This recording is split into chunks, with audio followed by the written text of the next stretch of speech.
So I'm going to invite Carly Joint up on stage in a moment to bring us a little music to bring this room together before we begin the program. Carly Joint, please, she's going to ask all of us to participate in one way or another, so good luck with that.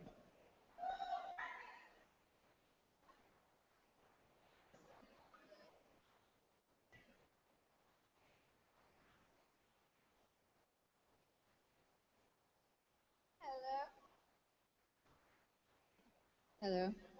I'm on? Can you hear me? All right, how's everyone doing out there? No, more so. How are you doing? Are you feeling comfortable? Don't get too used to that. Okay, so I'm actually up here to share with you a tool of connecting people to nature, which is music. And a lot of people are kind of surprised to hear that we use music in our programs where I work. I work for a couple of different nature connection places here in the city. And we use music as a tool to reconnect ourselves back to nature. And if you do look at some cultures today that are still living really closely to the land, really closely to nature, you'll also find that there is a lot of singing that happens there. And so I'm going to invite you to come with me on a bit of a ride, which might start in a place that feels uncomfortable. And then I'm going to invite you to stay there with me, even if you might not want to, until we get to a place that feels absolutely amazing. This song has no words. There's no translation. All it is sounds. And it was taught to me by a songstress named Kata from New York. And she just learned it. I don't even think it has a real big history. It's a super simple song. And even if you don't think that you are a musician or a singer, I think that this song might even change your mind. So we're going to have 3 sections, kind of the first 5 rows, the next 5 rows, and the back 5 rows. And so the first 5 rows, I need you to be with me here, though. I need you guys to not give up on me, because if it's just me singing up here, it's not going to sound very good. Okay.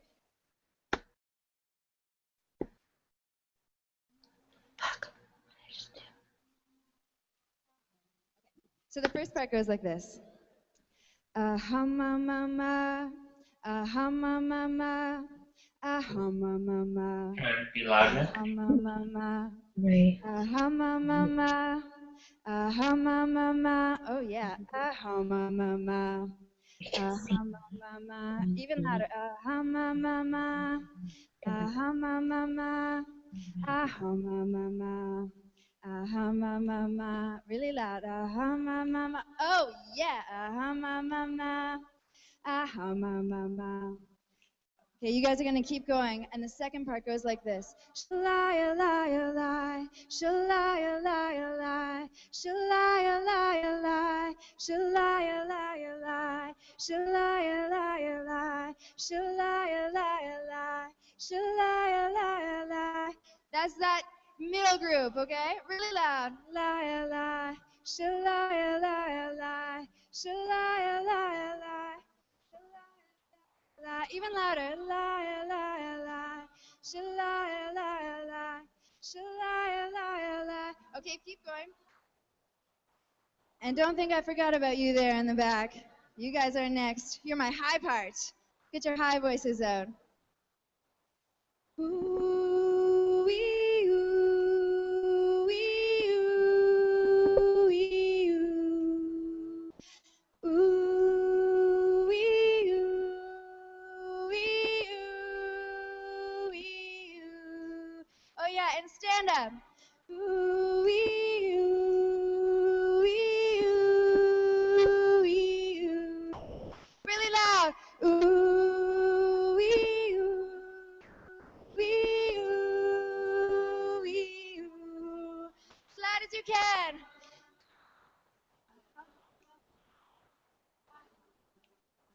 Lie-a-lie, shalai-a-lai-a-lai, shalai-a-lai-a-lai, shalai-a-lai-a-lai, shalai-a-lai-a-lai. And keep going. extra loud, and just close your eyes for a sec, and forget you're standing in a crowd, and just listen to that beautiful sound. Shalai-a-lai-a-lai, shalai-a-lai-a-lai, shalai-a-lai-a-lai, shalai-a-lai-a-lai, shalai-a-lai-a-lai. Ooh-wee-oo, ooh-wee-oo,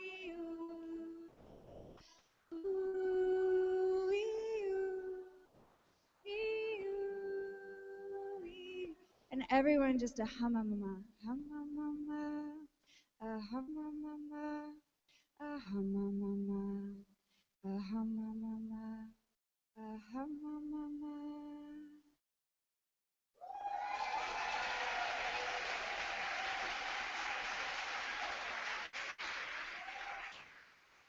Thank you very much. You all sounded beautiful.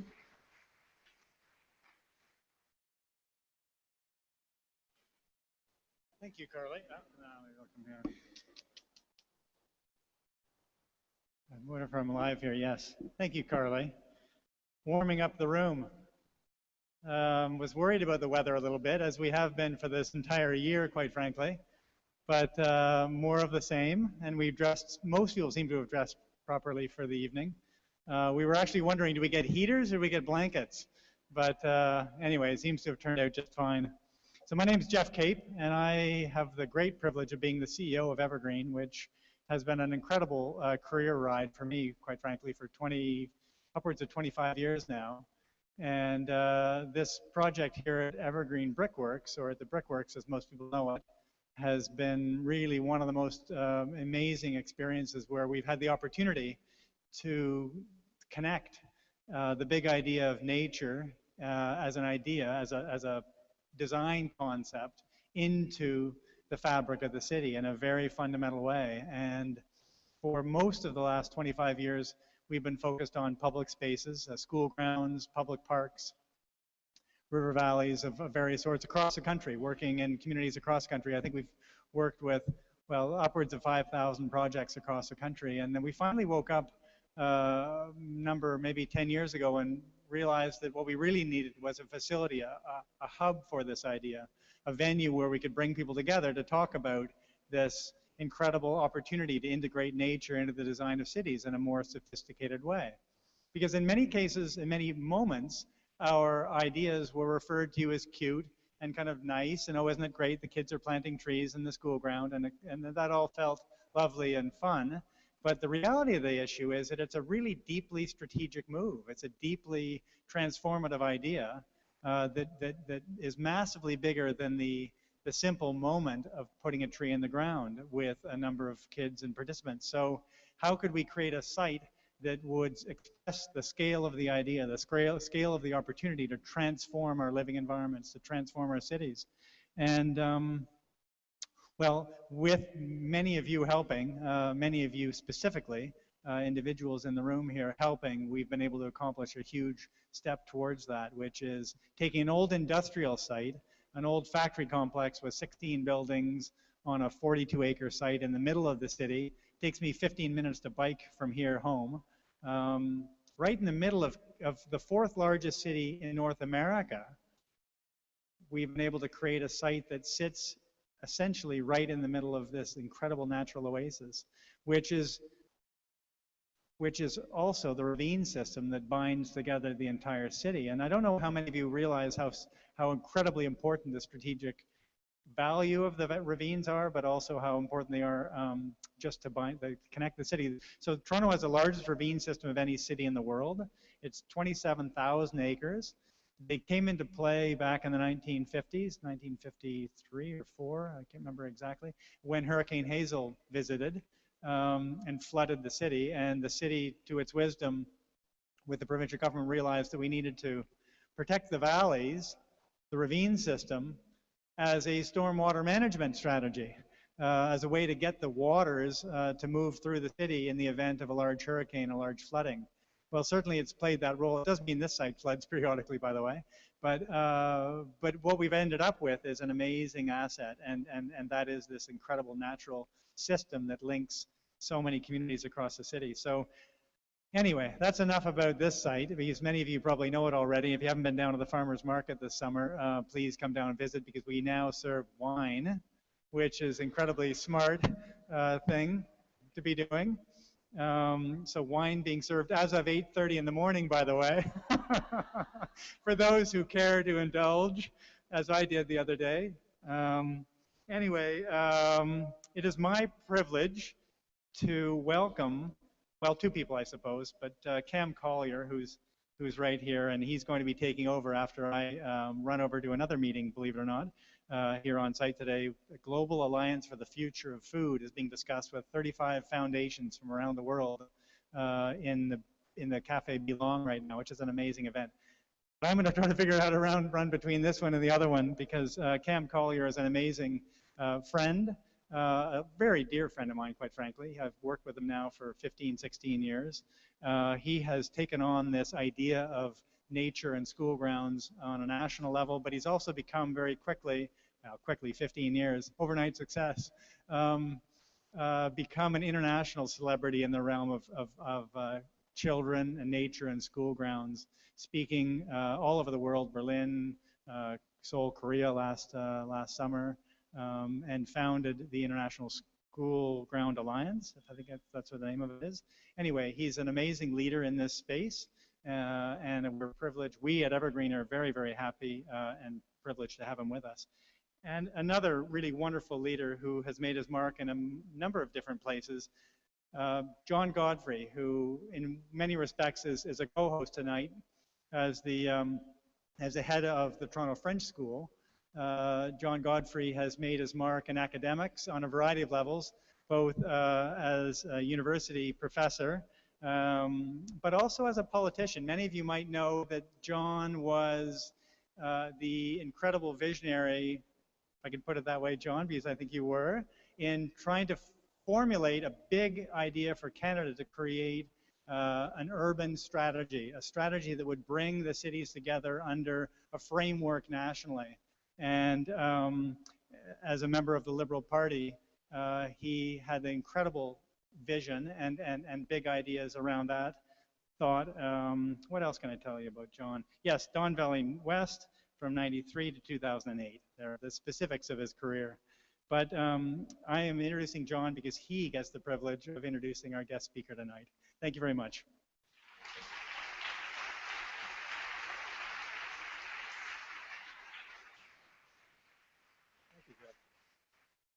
Jeff, what happened to the windows? There are no windows. He tells me that when they can afford them, they'll put in windows. Well, we've had our kumbaya moment, and it came early. You were great. I want to welcome you all, members of the TFS community, members of the Toronto community, supporters of bringing nature back into our lives. Welcome to this event. I welcome you on behalf of TFS and, as Jeff has said, the Evergreen Brickworks. I have to tell you that earlier today we had a conference called Brainpower du Nord at TFS and at Lyndon. It was subtitled Transformations in Teaching. And this conference brought together neuroscientists and like-minded experts with teachers, and the idea was to translate research into practice so that our children will be the beneficiaries in their learning. It was an extraordinary event, and our guest speaker tonight, Richard Louv, was part of it. And it was also about encouraging that conversation so that whatever we do in teaching is informed by our latest understanding, and that includes our latest understanding of nature. Now, as we sit in this twilight zone, literally in the middle of the city, fourth largest, as Jeff says, we're reminded of this extraordinary place where we live. And when Jeff talked a little bit about the ravine structure, it made me realize what an extraordinary thing the ravine is in the life of the city of Toronto. There's a wonderful German word called Heimat, which literally translates as homeland, and there's a German film called Heimat. But more abstractly, it translates as that sense of place which tells you you are here and not there, that you could be nowhere else than where you are. That thing which gives Paris or New York or Barcelona their distinctive characteristic which tells you I'm here. In Toronto, that thing which tells you I'm here is the ravine. It's our spine of nature. It's our lungs. It turns out, as I was reflecting on this, it turns out to be the spine of my own life. When I was born many years ago, the first house I was living in was on Heath Street East, which is just at Yonge and St. Clair, and it dead ends onto the ravine. The first school I went to was Deer Park Public School, which also abuts the ravine north of here. When I was 10 years old, I moved south to Elm Avenue in Rosedale, and I was 2 blocks from the ravine. 2 blocks from a place which was in those days called Osler Park, now rather more pretentiously Craigleith Gardens. It's up the real estate value in Rosedale. And a place which is still prosaically known as Milkman's Hill. I played from the age of 10 on in that ravine. We didn't worry about creeps or deadbeats. We were just told to avoid them. We played, and we played. And later, when I was interested in photography, I went down there as an adolescent and was developing my own black and white photographs that I'd taken in the ravine. When I was 14, I met with a group of Central European refugees who had come from various communist countries who were interested in riding. And in those days, what we now call Todmorden Mills was a livery stable called Whitewood Stable, and it was run by Sergeant Whitewood, who had been in the Boer War. And for $2 an hour, you could go riding at 10 or 11 or 12, depending on how lazy you were on a Saturday morning. And so I rode through this place, the clatter on the bricks, when this was just a deserted place. That's my memory of this. Later, I became an urban terrorist because they were planned. This is before they had the Don Valley Parkway, and I think Richard and I may share this in common. I made it my effort to take out all the stakes, the survey stakes, for the Don Valley Parkway.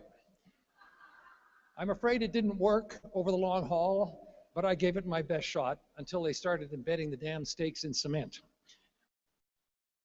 I moved away for 17 years, and then I moved back to Castle Frank to an apartment, and I found myself running in the ravine, and I found myself running what is in the old colonial railway line, which they've taken up, and I would run from there to Moore Avenue and back. So I was back in the ravine. I got married. I got married in a church called St. Simon's, which is across the ravine from Rosedale, and you take a bridge to get there. And then when we had the reception, that was at the Rosedale Golf Club, which is opposite the ravine. And then I became an MP for Don Valley West. That is the west side of the ravine. There's also Don Valley East. You can see how there's a bit of a theme emerging in my life here. I then moved back to Toronto to become head of the Toronto French School. Did I mention that's on the ravine? And I live in a place called Cedarvale, which is, guess what, on another part of the ravine over to the west. Well, that's my story, and I suspect that there are many stories like that in this room of people who unconsciously, the story of their life has been their story, the relationship with the ravine. I say all this because I want to give that sense of place to our wonderful guest speaker, Richard Louv, who did such a fantastic job speaking to us all earlier. Richard is a lucky man. He has published a book which has changed the course of living and education in North America. Last Child in the Woods, Saving Our Children from Nature Deficit Disorder. He's the guy that coined the phrase which has helped start to reverse the trend of being disconnected from nature. Through a growing body of research on the topic, he shows us how direct exposure to nature is essential for healthy child development and for the physical, emotional health of children and adults. He could not possibly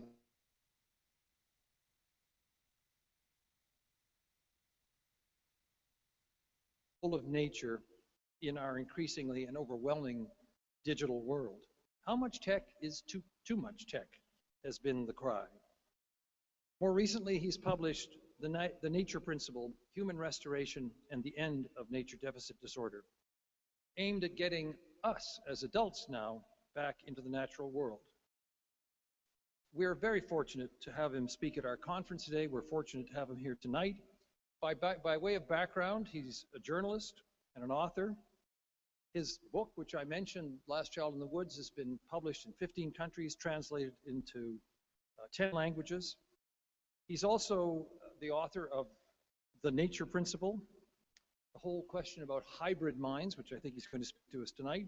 He's the founding chair of the Children and Nature Network, an organization helping to build a movement of children and teachers and adults and future generations to combine their efforts to participate in the natural world. In 2008, he was awarded the Audubon Medal by the National Audubon Society. In short, we're very lucky to have the man for the hour and the place, our own bit of Heimat, Richard Louv.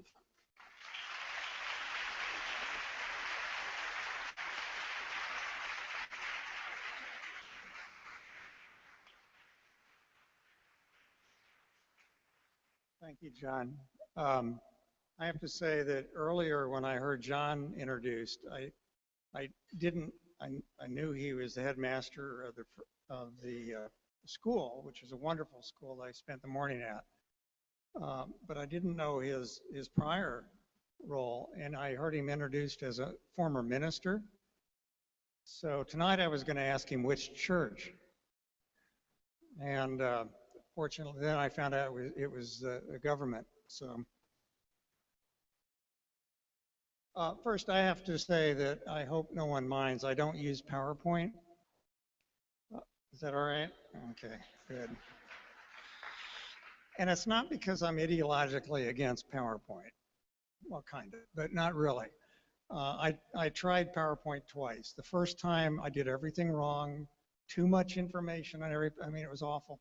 The second time, it was a pretty big crowd, and I really worked on it because everybody does PowerPoint. So I figured I got to get with it. So I'm up there and I'm speaking, I'm clicking, I'm speaking, I'm clicking, and I'm seeing people really look at my PowerPoint. I mean, they're really paying attention. And I figured I've nailed it. I'm really good at PowerPoint now. And then finally, I turned around and realized that my screensaver had gone on, and it was photographs of my wife and I on a beach in Mexico, and she looked really good. So I haven't done PowerPoint since. I don't know, maybe I'd do better if I replicated that. I want to say first that the French school, my experience this morning with teachers was so great. There are so many deeply committed teachers and headmasters, principals, and school board members, and others in education that are committed to this. There are also many pediatricians. More and more pediatricians are prescribing nature, literally. I might talk about that later. There are even developers who are developing new kinds of neighborhoods and communities, and hopefully redeveloping decaying neighborhoods that have not only more people in them, but more quote-unquote natural habitat. And there are places like this. And I took a tour of this earlier. And I have this theory that the great future is already out there. But it's in bits and pieces. And it's a collage we don't put together visually. We don't really see it around us, but it's there. And this is one of those places. I have a theory. It's not based on science, though I think there's a little bit of science to back this up.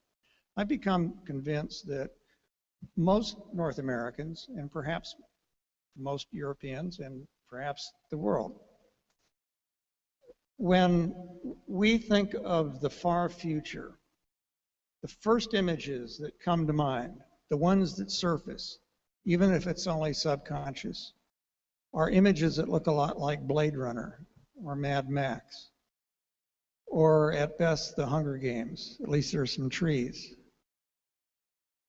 It's a post-apocalyptic future. The number one selling genre of literature for young adults in fiction is called dystopic fiction. Dystopia. It's about that post-apocalyptic future. Now, I have nothing against dystopic literature. 1984, Brave New World, good warnings. But I do have a problem with the fact that I don't think our culture has another set of images of a great future. And I don't mean a sustainable future. I use the word sustainable. I'm not opposed to the word sustainable. But I can tell you that particularly young people, if you use that word, most people associate that with energy efficiency. And that's where it stops. Oh yeah, we got to do that. Very important to be sustainable, very important to recycle, etc. It's about saving energy. That to me is the baseline. That's the bare minimum. I'm really interested also in producing human energy. And I think the lack of this set of images is a problem. I think it is our #1 mental health issue in North America. By that I mean the way we talk to our kids and ourselves about the future. I was sitting with some students at DePaul University recently. These were environmental studies students. Took me to lunch. And first, the first guy that spoke said, young guy said that he tried to join the local Sierra Club, some of the local national environmental organizations. And he said he really tried, but he just couldn't get with the program. There were a couple reasons. The first one was, he said, no offense, Mr. Louv, but they all look like you. And what he meant by that was, in his terms at least, I hate this, but in his terms, it meant old and white. And it's true. If you look at the big, and I don't know for sure this is true in Canada, I suspect it is, but if you look at the big organizations, big environmental organizations in the US, one of the biggest, and I never name it because I don't want to embarrass them because they do great work, but one of the very biggest environmental organizations, the average age is 78 of the members. The average new member is 74. The old members get together and haze the new members. And this is true, and the environmental organizations know that. They know they're in danger of aging out. They also know that they are not diverse. They don't look like North America. That's a problem in terms of the future. Big problem for the future of conservation ethic and for the environmental movement. Now, I want to say that I don't take anything, no one can take anything away from the successes of the environmental movement. I'm old enough, I was in college in the first Earth Day, and I'm old enough to remember rivers that caught fire when I was in high school that were still burning when I got out of college. And those rivers now are great fisheries because of the Clean Water Act. Again and again, the environmental movement succeeded, but now it's having some problems. And I think it's up against 3 huge challenges that are all interrelated. One, of course, is climate change. I'm from San Diego. I don't know if you've been watching the news, but my city is burning up, literally. The second one is the collapse of biodiversity. We see that happening every day with the disappearance of species. Yes, we find some new ones, but basically we're witnessing a biodiversity collapse. And the third one is the disconnect between children and nature, which means adults and nature. Many of the kids that I interviewed for Last Child are now voters. Those 3 huge issues and I'm sure there are other ones, but those three huge issues, you can't, I believe, do much about any of them if you don't do something about all of them.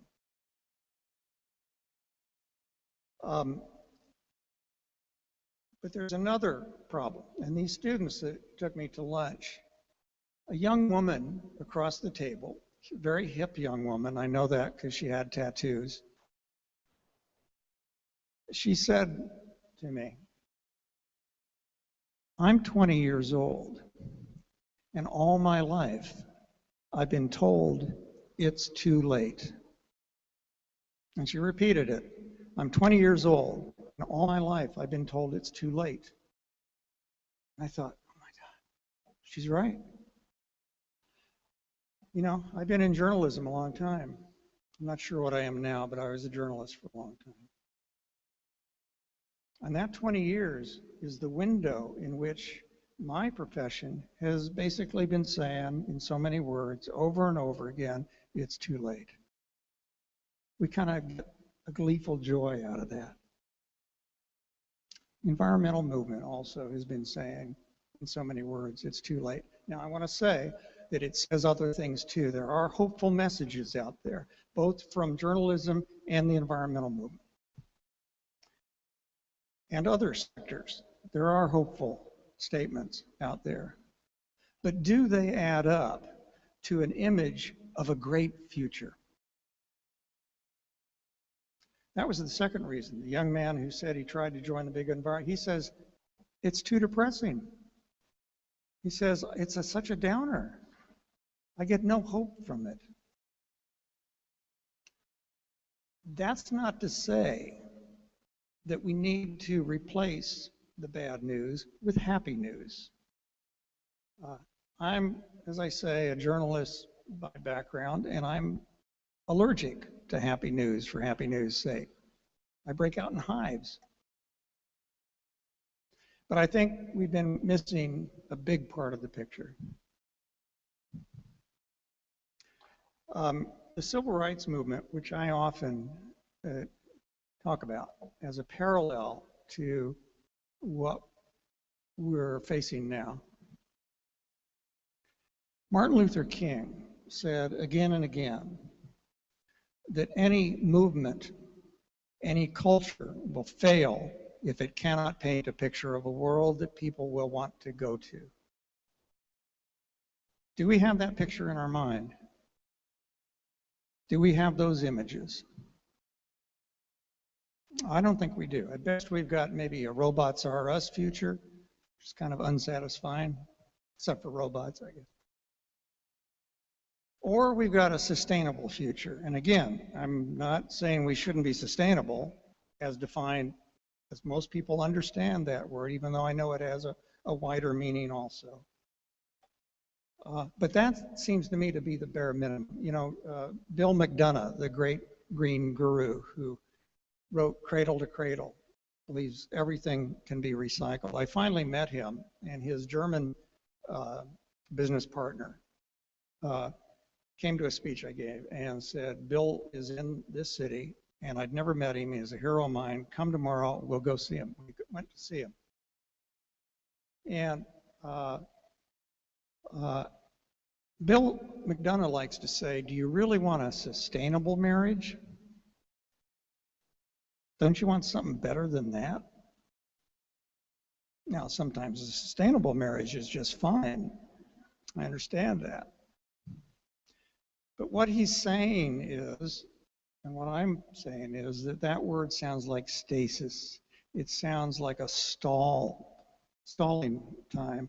It sounds like bare survival, just making it. Maybe things not getting a whole lot worse. That's not a real inspiring idea. McDonough says, here's what environmentalism, or recently, tends to do with all the best intentions. Your carbon footprint is too big.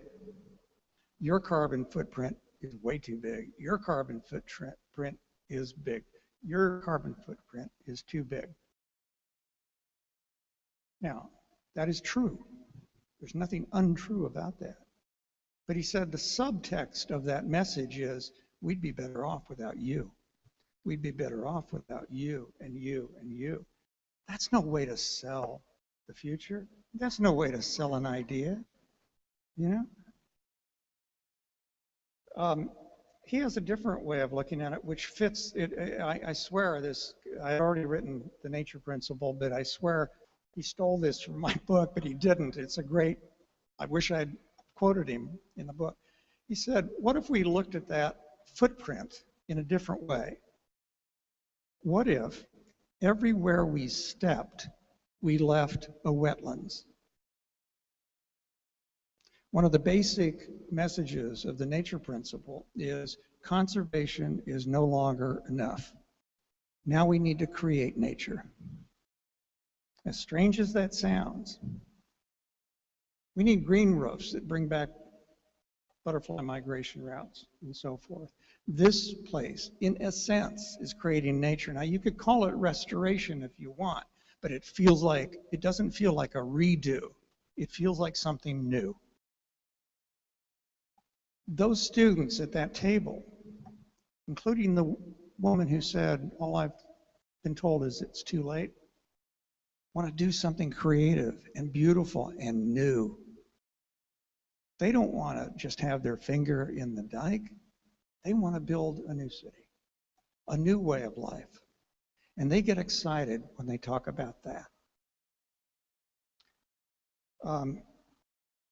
The civil rights movement didn't for a second stop talking about the bad news. In fact, as the years went on, they talked about it more and more. It became angrier. But they had this other thing. They had this dream that King described. And you could see it. You could see that future. Someday, maybe. And that's what people held on to. Do we have that? Particularly when it comes to those three big environmental issues. So I want to read you something because I often talked about that over the years in my speeches. I've been very inspired by what King and many others did. And I was talking about that at an audience about this big of middle school and high school students. It was in Indiana, tough crowd. And afterwards, in the Q&A period, a young woman stood up, a senior in high school, and she said, well, that's all fine, Mr. Louv, but I haven't seen your picture yet, the picture you paint. I said, well, I've written 2 books. And she says, I don't want to read your books. I want you to paint that picture for me right now. And she demanded it. So I gave it a shot, and I knew she was right. And I gave it a shotgun shot. And this is what I said, and I came back and wrote it, and then we put it at the end of the paperback edition of The Nature Principle. Begins with a quote from Alfred Lord Tennyson. The long day wanes, the slow moon climbs, the deep moans round with many voices. Come, my friends, 'tis not too late to seek a newer world. Imagine a world in which all children grow up with a deep understanding of the life around them, where all of us know the animals and plants of our own backyards, as well as we know the televised Amazon rainforest, or better. Where the more high-tech our lives become, the more we experience nature in our lives. Where we come to all of our senses, including our sense of humility. Where we feel more alive. We seek a newer world where we not only conserve nature, but create it, where we live, work, learn, and play. Where yards and open space are alive with native species. Where bird migration routes are healed by human care. Where wildlife corridors in every city serve as the bronchial and arterial passages of life and meaning, just as your ravines do here. Where not only public space, but private property voluntarily, garden to garden, is transformed by us, yard to yard, into butterfly zones, and then across the country into a homegrown national park. Where neighbors use land trust law to create their own button parks small enough to sew on themselves.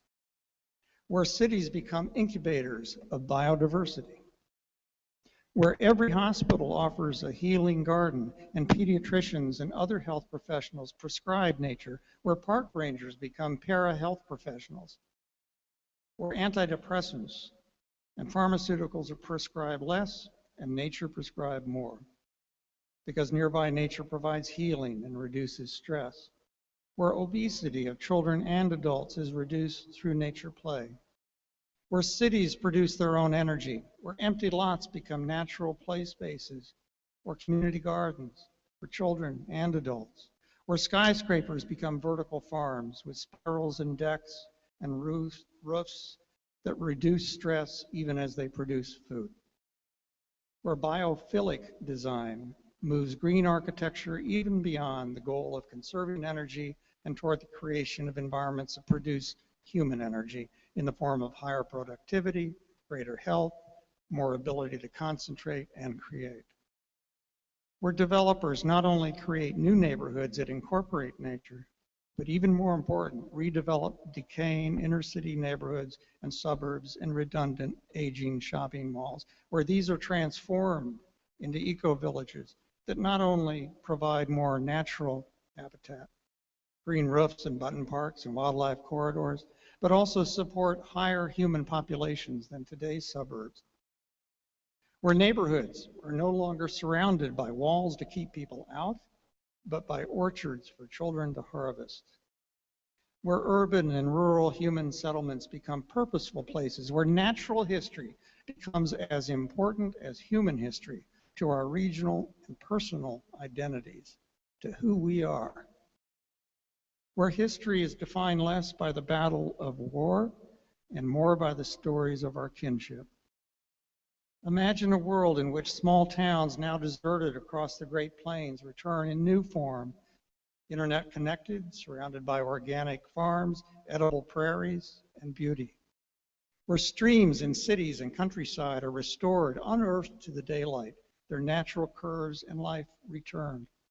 A newer world where the point of education is not rote and drill, but wonder and awe. Where education uses the power of the natural world to stimulate our ability to learn and create. Where hybrid minds are nurtured, amplifying the sensory and creative benefits of both virtual and natural experience. Where every school has a natural space where children experience the joy of learning through play once again. Where teachers are encouraged to take their students on field trips to the nearby woods and canyons and streams and shores, where educators feel their own sense of hope and excitement returning to their profession and to their own hearts, where connecting people to nature becomes a growth industry, where new businesses emerge to help us transform our homes, our workplaces, our lives through nature, where the restorative and healing powers of the natural world and the measurable and immeasurable worth of watersheds and natural systems are included in every regional economic study. A newer world where children and adults feel a deep sense of identity with the bioregions in which they live, where human nature social capital enriches our daily lives, and where as a species we no longer feel so alone. Where children experience the joy of being in nature before they learn of its loss. Where they can lie in the grass on a hillside for hours and watch clouds become the faces of the future. Where every child and every adult has a human right to a connection to the natural world and shares the responsibility for caring for it. Where every child, regardless of race or economic status or gender or sexual identity or abilities, has the opportunity to create that relationship. Imagine a world where the strength of our spirit is not measured by the specificity of our language, but by the care and kinship we share with each other and with our fellow species on this earth.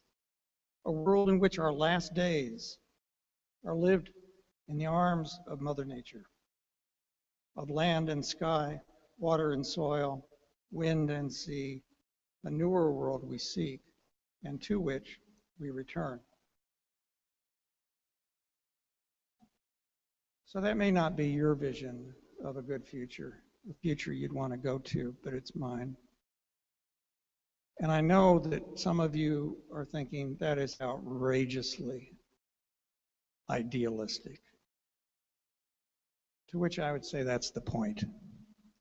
We have to have the courage to be idealistic again. I keep thinking, what's it like to be a 14-year-old today surrounded by adults who say it's too late? It's not too late. And where you're sitting here, places like this are showing up around the world, and they give a glimpse of that future, of that newer world. Thanks.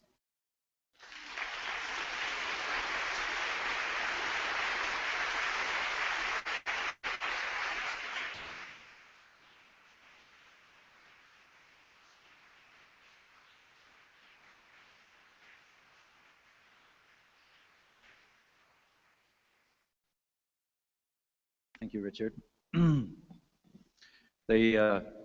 I wasn't expecting you quite to end there.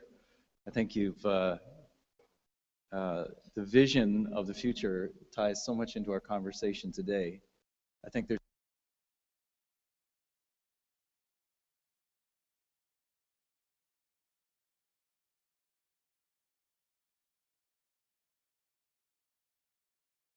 innovation between a lot of the adults in this room and a lot of the children out in this city. What we have at this moment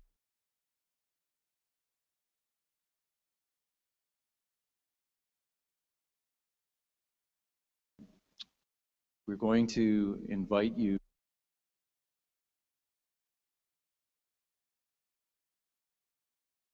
Terry, 1, 2. So we have 1 here and 1 here.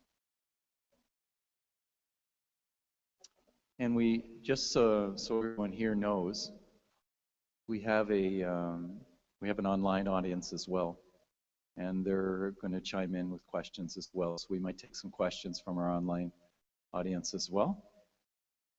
Are we? Okay. So how we're going to do this, before our panelists, before Jennifer joins us up on stage, I'd invite anyone who has a question or wants to comment to Richard to please step up to the mic. And then after that, I'm going to ask everyone to stand because I know some people, including Jennifer, are getting a little chilly. So any questions from the group, please come to the mic or responses. And I think we have our first one right here. Hello. I really enjoyed your talk. At the beginning, you mentioned something about children and mental health issues. Could you expand a little bit on that, or is there any data to support that, or what's your viewpoint on that? Well, there is a growing amount of data on the importance of nature experience for children's and adults' health, both physical health and mental health, as well as cognition, ability to learn. The problem is that we don't have very many 30-year longitudinal studies because nobody thought to ask the question 30 years ago. But what we do have is a lot of correlative evidence that is increasing every year. A lot has come out since last child. And it all tends to point in the same direction. Some people might think I cherry-pick these studies in the books, but I don't, because I haven't seen one study that disproves this thesis. But in terms of mental health, for instance, for all of us, not only for children, parks, urban parks with the highest level of biodiversity are the parks with the greatest positive impact on human psychological health and well-being. We are not alone. And I think part of the pathology of our time is that we think we are.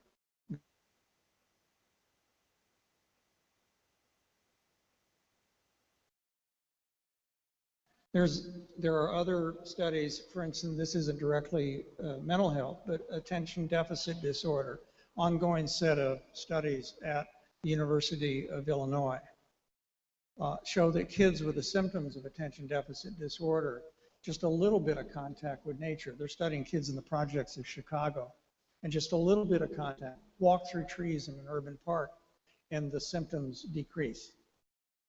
I cannot tell you how many teachers have spoken to me and said almost exactly the same sentence, almost word for word, which is the troublemaker in the classroom, when I get the class outdoors in nature, becomes the leader, not just well-behaved, the leader.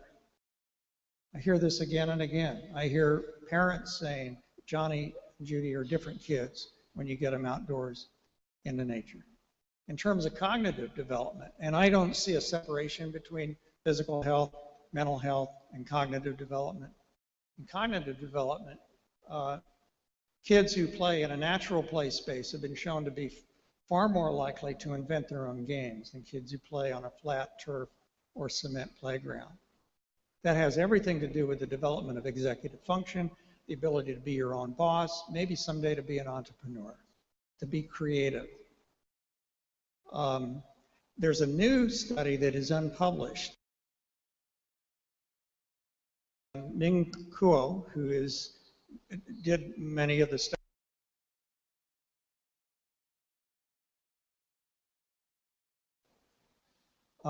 They've looked at in Chicago, over 500 schools and over 1 million test scores.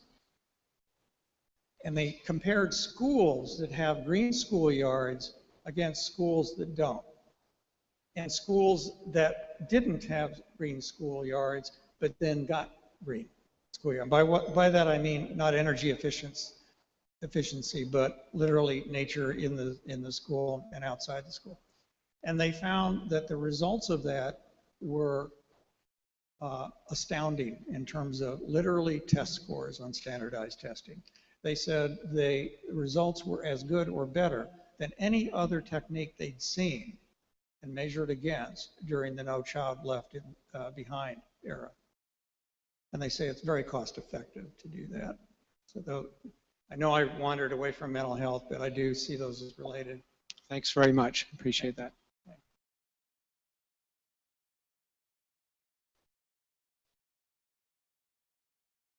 Yep. Okay. Other questions? Would you mind stepping to the mic just so everyone can hear?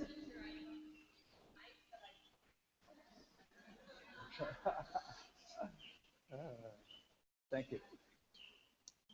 Chicago. Oh, okay, just an observation. I'm in English, academic English. I was reading a report today. This is apropos of your opening statements that sounds unrelated, but I hope it is related. We're talking surveys, you know, educators everywhere. How do you like this course? What would make you like these courses better? How do you enjoy picking your electives?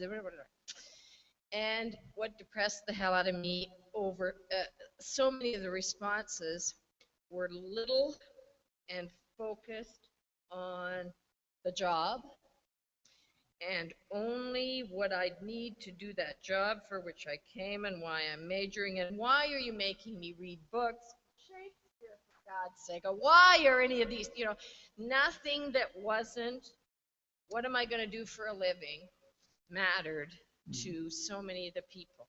They didn't want to take English. They didn't want to read philosophy. Why? Well, it was just beside whatever they saw their life. And these are college students? Yes. Yeah. And so I went way off from what the report was supposed to be, and I was so saddened by the smallness of the vision that they had of what their future was comprised of. We all have to pay bills. We want them to get jobs and, you know, et cetera, thrive. But what made me most sad was the smallness of what they thought of as an education. And only that, just that I wasn't thinking environment necessarily. I was thinking my own selfish little, why don't they love English more? But it resonated, the idea of how little they how very simple in the wrong sense of the word their vision of what their future would be. Just give me something that will pay me and leave me alone. And so only that I concur. I have two sons. They're both grown now. The younger son, I knew he had the fishing gene because when he was 3, I caught him fishing in the humidifier, and he did pretty well. And the older son fished to humor me, and he was very kind about it. Both of them live in cities now. And the older son has his own website, and he's very idealistic and really taking on the world. The younger son is a stand-up comedian in San Francisco, living out my fantasy. And I keep offering to write material for him, but he won't go for it. Neither of them have big student loans. We got them through college. That was our goal, get them through, save enough money to get them through the UC system with no student debt. So I have a lot of sympathy for those students who are so focused so tightly on getting a job, because we've done a terrible thing to them, at least in the United States. We've saddled them with debt that we wouldn't want. And why did we do that? Why did our system do that? That's part of it.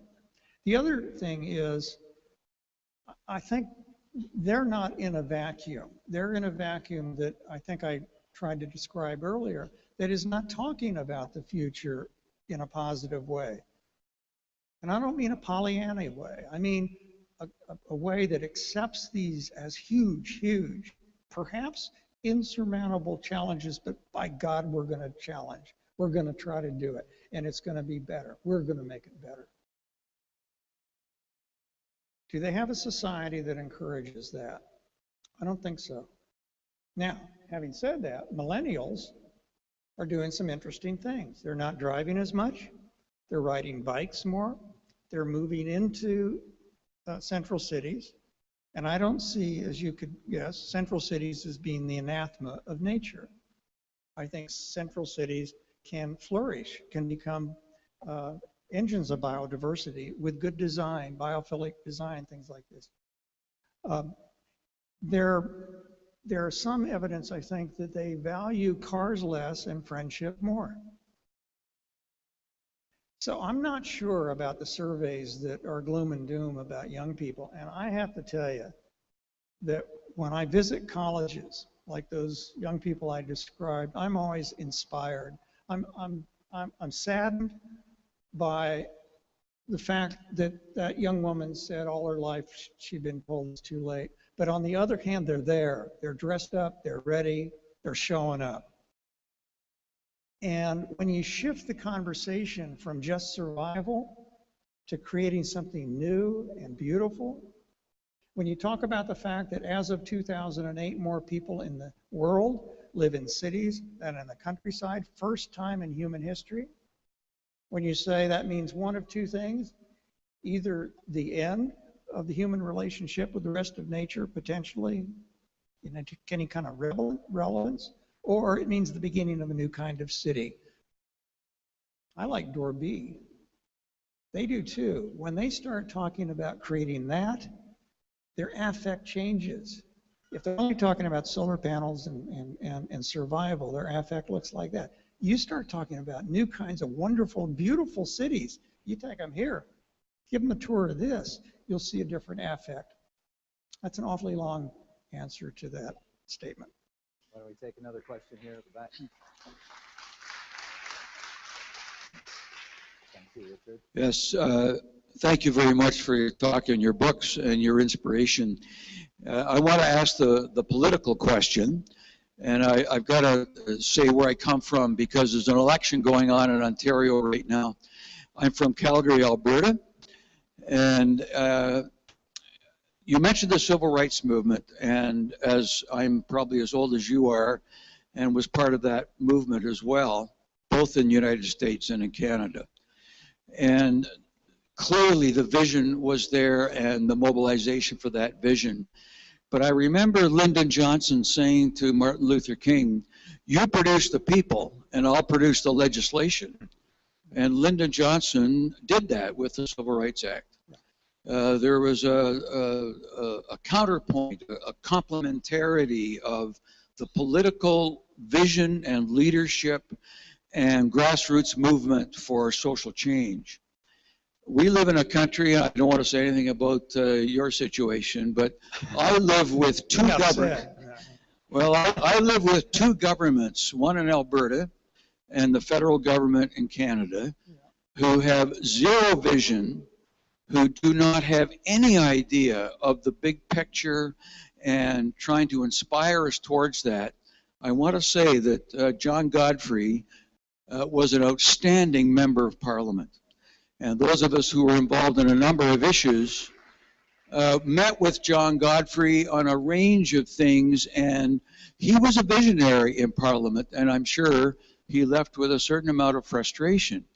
But right now, things are even worse than when John was there, at least in Alberta and in Canada.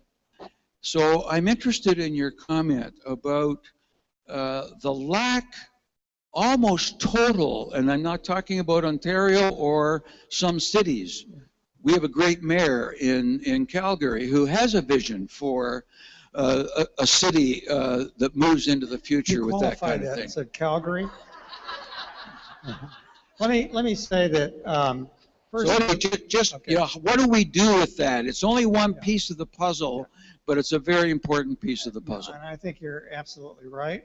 I love that. What was the Lyndon Johnson quote again? Because I've heard that. But well, when on one of the meetings he had with King, he said, "You produce the people, and I'll produce the legislation." Okay, let me tell you a story. I was asked to be the keynote speaker at the very first White House Summit on Environmental Education about a year and a half ago. I went to D.C. I said yes. I went to D.C., of course. And the day before I was supposed to speak, I learned that I had been asked to do this 2 days after the Obama administration had killed $35 million in environmental education federal funds, the whole ball of wax. So I said, oh, great. I've been set up as the apologist. And I was going to face 150 really ticked off environmental education leaders at this White House summit. Fortunately, they shifted me to the end of keynote, and they sacrificed the Secretary of Education at the beginning. But I thought I had enough time to think this through. And so what I said when I got up, I said, you know, when I woke up this morning, I was thinking about the movie Jaws. And I know that's a terribly environmentally incorrect movie, and I don't care, I love it. And you remember that moment in the movie and in the book where the guys look around and they realize just how big a shark they're dealing with, and one of them says, we need a bigger boat. I said that to the environmental educators. We need a bigger boat. As long as the environmental educators are only talking to environmental educators, you got a really small boat. And by bigger boat, I mean creating a new constituency. I mean providing the people. One of the neat things about the Children in Nature movement that has emerged, you know, there's 130 or so, the numbers keep going up, of regional, state, national campaigns. In Canada, I'm the honorary chair with Robert Bateman of the Children in Nature Alliance. You've got a great campaign here in Ontario, the Back to Nature campaign, which has, I think, 80 organizations signed up, and you've got a Bill of Rights thing signed here in Ontario on that. This has spread very, very quickly. You've got family nature clubs spreading across North America and now into Australia and elsewhere. These are multiple families that band together to go to the park on Saturday, and 2, 3, 5 families at a time deal with their fear of strangers by going to. And it works, and believe me, parents have a lot of fear. And, you know, it may not be founded always in reality. My profession has created a lot of that fear. Actually, the number of violent crimes toward children about 3 decades. In any case, you've got spreading, you've got what we call natural features that are starting to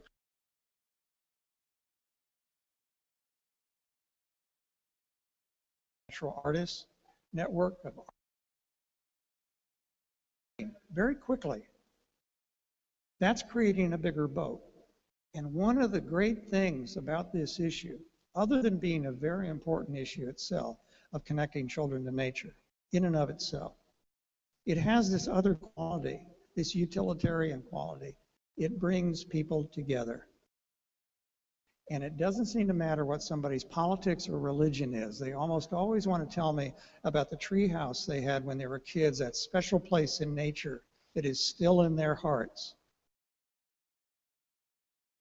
So I've seen conservatives sit down with liberals. They don't even want to be in the same room, but they're at the same table on this issue. And pediatricians sit down with educators, sit down with conservationists, sit down with developers at the same table. Nobody wants to be in the last generation where it's considered normal and expected to go outside and dig a hole as a kid, and build a little fort to play and dream and look up through those limbs at the sky. Nobody wants to be in the last generation of that. That is powerful stuff. You start there, and you start at a place in people's hearts that has real power. So that is part of that, supplying the people. We really do have to do that. We've looked to leaders too much, political leaders. We've assumed that Obama on the white horse would show up. And that's a mistake. It's always a mistake when it comes to leadership. Leadership is you. And we need to build that bigger boat. Thanks.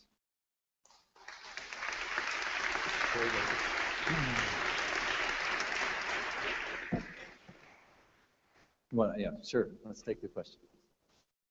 Richard, I'm Richard also. I arrived 2 days ago from Tanzania and Kenya. I've been living there for 4 years. It's a different world. It's a developing country where the relationship between people is very different than it is here. I'm Canadian. But 4 years ago, I chose to go to East Africa to work as a professor in a school on the coast in Kenya. So my observations of the community are much different. The sense of community is much different. The care of nature, the care of each other, the sense of your neighbor being a very important part of your life, or even the people across the road. The tribal nature of the communities is much different than it is here.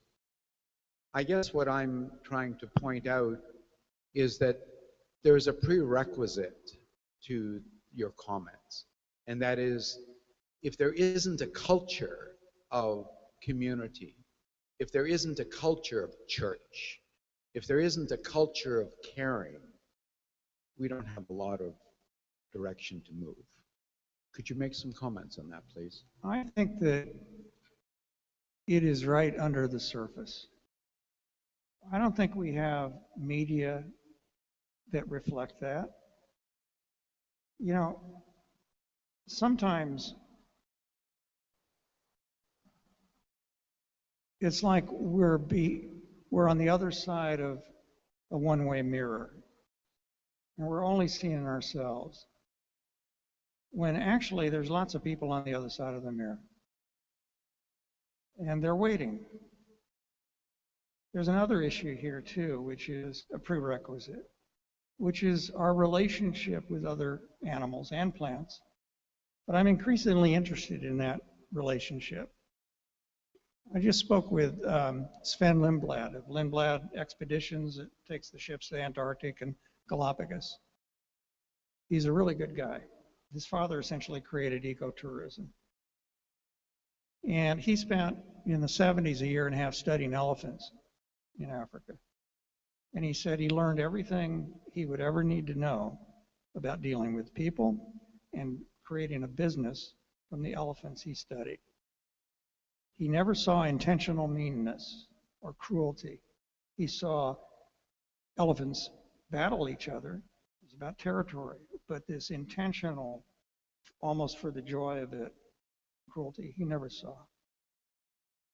He saw animals that took care of each other and felt deeply and were incredibly loyal.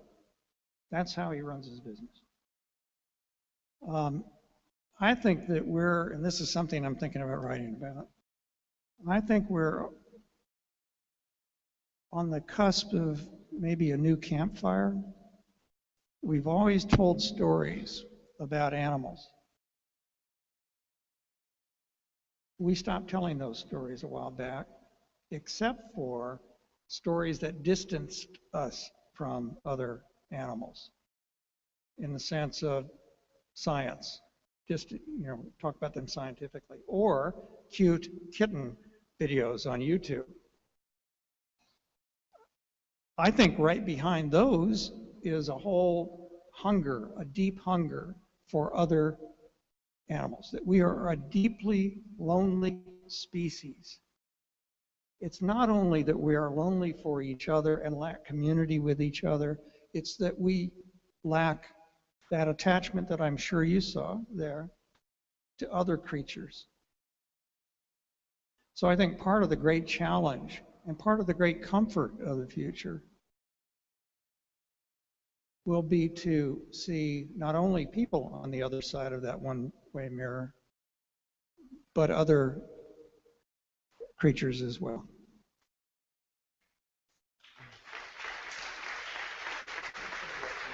Yeah. All right. What we're going to do now is, I know there's a couple questions, and we're going to have a second chance. So if you could hold those for now. And we're going to move to our panel. I want to say just a couple comments, and then I'll introduce Jennifer. But Richard, when we first met back in, I think it was 2008 in Victoria, Bob Pert's gathering, when a pan-Canadian movement was sort of coming together. And I remember we had a moment where we were both, it was one of the open space kind of workshops where you're allowed to flit around like a butterfly if you want to. And I think Richard and I were both flittering about at that moment, not really engaged with any of the workshops, and found ourselves sitting beside each other. And at that moment, you were pestering me because, and I thought it would be the other way around, but you were faster on the draw than I was. And you wanted to get at this whole idea of what would become your next book. You were saying, we need this portrait of the future, and we need to name it. We need to find the language for it. And I certainly didn't offer much to the, I think you left rather quickly knowing that I didn't offer much. And actually, I think we spoke for an hour. You humored me. And then it was interesting because, of course, your next book came out, but I think this piece that you just gave us, which is sort of after, and has now become the postscript in your recent book, is really a very powerful vision. And it paints that portrait that I think you've been searching for and that many of us have. You've given us that tent that I know many people in here, you've built, often your work is described as creating a big tent that we all feel kind of comfortable under. And I think that's very true, and I look and I see many of the people here that felt that kind of comfort in coming under a bigger tent and feeling the comfort of a vision. And the time is right, I think. So it's very energizing and exciting, and I really appreciate your comments this evening. So at this point, we're going to transition, really keep the conversation going, and offer more chance for questions. But we have another special guest in Jennifer Keesmaat. And Jennifer is our chief planner here for the City of Toronto, for those of you that don't know her. She's only been on the job for about 18 months, but she's creating a buzz. And she's an avid communicator, and so we wanted to get her here in conversation because we thought it might stimulate us in a few other directions. It might stimulate some questions. So Jennifer's commitment and interest is really creating places where people flourish.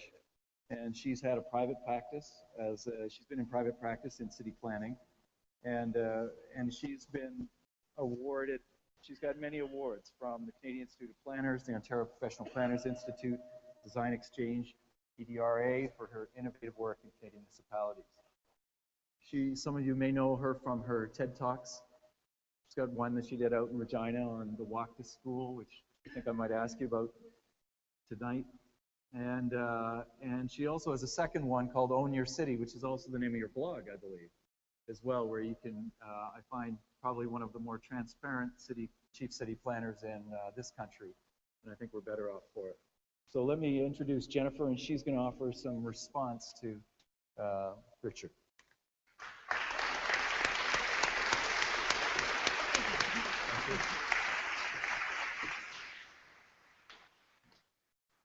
Well, let me just begin by saying that it's thrilling to see so many of you here this evening, and it's even more thrilling for me to be sitting here beside Richard, because maybe 4 or 5 years ago, I had the pleasure of picking up your book. I devoured it. I read it from cover to cover.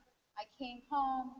I said, kids, take off your shoes. Get out in the backyard in your bare feet.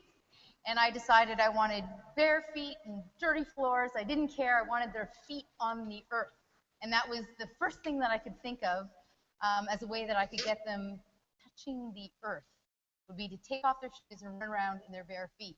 And we've had a barefoot rule ever since. We try to walk around in our bare feet outside as much as possible. I also said to my daughter, who at that point was about, I think she was probably about 8 years old at the time, she came home, it was summer vacation, we were trying to resist the modern problem parents have of having to put their kids in programs all the time. They're programmed in their schedules all summer long. And I said to my daughter, Alexandra, we are going to measure the success of your summer. Number of hours you spend lying on your back in the grass, watching the clouds go by. That will be the measure of a successful summer, the amount of time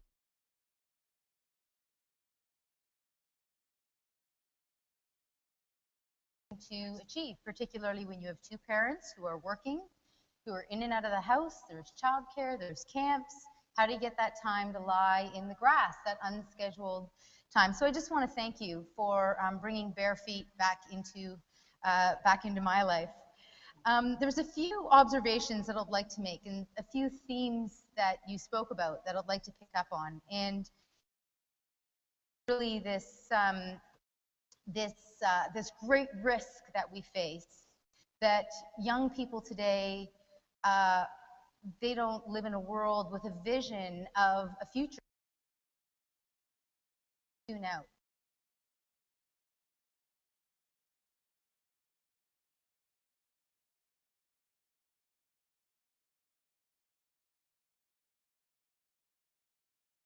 Years old, and I asked the question in my own head. I know she knows a lot about global warming and climate change, and she talks a lot about the polar bears, and since she was very young has known about the risk to polar bears and species going extinct. She knows about these things intellectually, and as you were speaking, I thought, what does she love? What does she love about the world around her? What does she love about nature? She knows what's going wrong, but has she had a chance to fall in love with the world around her? You know,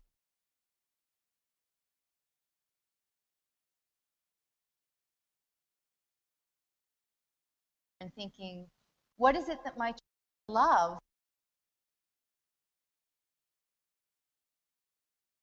enhance and recreate? So that really struck me as a very powerful idea, and it connected with me at a personal level as well, in part because one of the reasons I became a city planner was in part because when I was a young person and I looked around at the world around me, and I too was a product of that environment. My dad, from a very young age, was very aware and conscious of what was happening at an environmental level, and I knew about the butterflies that were disappearing at a very young age. I was aware of that. And I reached a moment when I was in my early teens when I saw the world in two very simple ways. I saw despair, and I was fed a lot of despair from the world.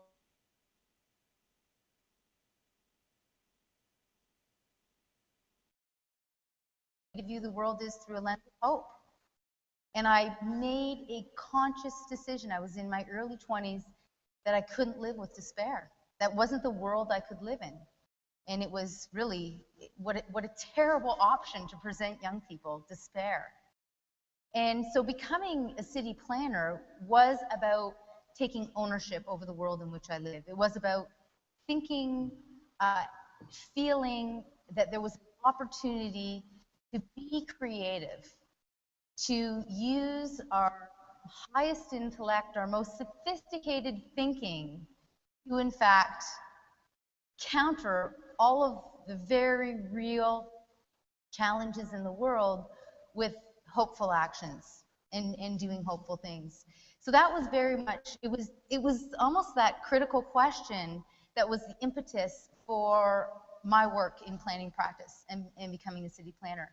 And I loved it that you began your narrative around what the future could be by giving a whole series of imagined scenarios. Because one of the things that I've often done in my planning work is stood in front of a room of people, and often using photographs, said, let's imagine the future together.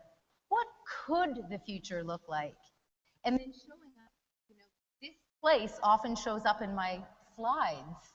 The brickwork shows up as an example of imagining a different kind of future.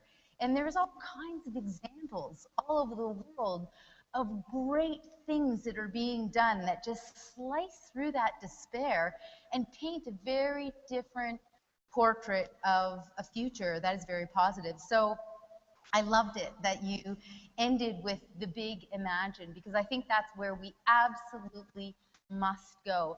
And in the absence of doing so, we disempower children, we disempower our young people from knowing that they can in fact be an active participant in creating the kind of world that they imagine, that they want to be a part of. And that in some ways leads to my blog, the title of my blog, which is Own Your City, because in thinking, so I was recruited for this job as a chief planner. And when I was first called, they said, who on earth would want that crazy job? It was a terrifying thought to take on this job. And as I started thinking about it and I thought about my planning practice, I started thinking about the way that I'd approached any project going into any community. I've worked in communities across Canada, and it was about always beginning by recognizing the local assets. What are the assets that we're going to build the future upon? Asset-based planning. And invariably, one of the critical assets going into any community are the people who are engaged in those hopeful actions. They're the most critical asset that any community has. So in thinking about taking on this job as a chief planner, I thought, well, I'm going to have to try and figure out how to bring in as many people into this city who are engaged in building that hopeful future for the city. I have to figure out a way to bring them into the planning process so that they can be a part of creating the city alongside of the municipal bureaucracy. And so Own Your City is really and continues to be an invitation, and it's a place where I try to share information with the objective of creating more access and more opportunity to participate. So it really resonated with me, I think, a really very grassroots, this grassroots idea, and I noticed the theme each time you were answering a question, and each of the questions had some despair. There was a tinge of despair, and each time your answer was a very empowering one, which was about, well, what kind of an environment are we creating? What kind of a society do we want to create? How do we create a culture that is about making this vision, this imagined reality, something that we all collectively build. So I loved the way you embodied that thoughtfulness in your answers. And I'll just close with, and you talked about new constituencies, and I think that's really a critical part of building a great city, is about bringing in a whole variety of different constituencies who may not have had ownership over the planning process in the past. For example, we have a lot of collaborations taking place right now with public health and with doctors, and making the linkages between city planning and health at a very tangible level. I just want to link all of this into a really tangible example, because you talked about the importance of actually creating nature, creating environments that are going to sustain us and refresh us. And the city is that we have one of the most progressive green roof policies in the world. Some of you may be familiar with this. We also are going through an incredible building boom. In the next 4 years, we are going to build more green roofs than any other city in the world. We've essentially taken a great leap forward. And just to put a number on that, we will have in 4 years the equivalent of 40 CFL football fields worth of green roofs within the city of Toronto. And what we're doing through building those green roofs, we're transferring our air quality. We're transforming our stormwater management and absorbing water at its source and purifying water in a whole new way. And that's just kind of, I think, one really tangible example that jumped out for me when you're talking about our cities as being these places of flourishing where we recreate our environment in a way that can sustain us as being so critical. So those are some of my observations. I'd like to lead in with a couple of questions. Is that okay? Yeah. So my first question is really about, I want to go back to children. It's about children in public space and children in cities. And I am really struggling with this in a very tangible way. We are doing a great job in the city of Toronto urbanizing, particularly our underdeveloped areas, our areas where we already have infrastructure. We are the fastest growing city in North America. A tremendous amount of that growth is going right into our downtown core. We have over 140 high-rise buildings under construction. One of the things we're very, very late to the game at considering is places for children. And we have a tension in our city around public space and parks. And I'll put the public space in sort of 3 categories. We have those small kind of pocket parks that tend to be relatively highly designed in our very urban environments. We have spaces for dogs, and there's more dogs in the city than there are children. And spaces for dogs is a really, really significant issue in the city. And it's entirely possible that within a generation we will be overrun by dogs. It's not a small issue. It's a very big issue. And then the third kind of public space I would put in the category of the more traditional public space or park space where you can throw a baseball around, or the ravines. Now, how many people in this room, assuming that most of the people here, other than the gentleman from Calgary, are from Toronto, how many people in this city have seen a child, let's say within the past 12 months, playing in a ravine? Oh, so that's probably a fifth of the room. Yeah. That's actually, I find that number quite high. The challenge, the question... It's a special group. Is a very special group. Very, very special group. Oh! On topic. Oh, that's great. A little wild in the city. That's great. Yeah, upstage by a That's raccoon. great. Better than a bat. Better than what? A bat. Just wait to see what we've got next. We'll be walking Yeah. across the stage soon. A pterodactyl will go by. Forget your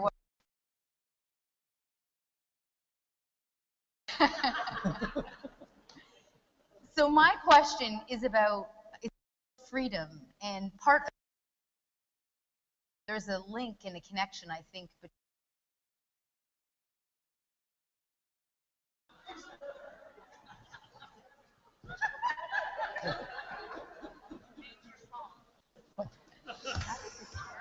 That's great. Yes, in fact I have.